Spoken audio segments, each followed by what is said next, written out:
அதெல்லாம் புரிஞ்சு கூட நட்டுருக்கலாம், நமக்கு அது தெரியாது. ரெக்கார்ட் பண்ணிங்க.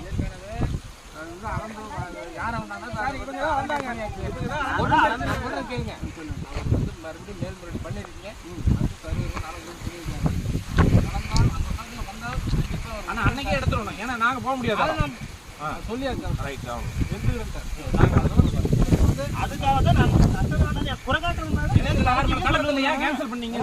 இதுல 6 கடை இருந்தது. 6 எழுதி கொடுத்தவன் 6 தடை எழுதி காட்டுல எழுதி கொடுத்தா 6 எழுதி தெரியாம 6 எழுதி கொடுத்தா தெரியாம நீங்க எழுதிக்குவீங்க, ஏமாத்தி எழுதிக்குவீங்க. ஆனா காட்டுல வந்து ஏமாத்தி எழுதி வந்தாங்க. வெங்கடேஷ் காட்டு எங்களுக்கு வேலை பத்திரம் சார், நாங்க 6 தடை சார் காட்டு எங்களுக்கு பத்திரத்தை நான் காட்டு தடை கரெக்ட் பண்ணும்போது எழுதிட்டாங்க. அந்த மூல பத்திரத்துல இருக்குது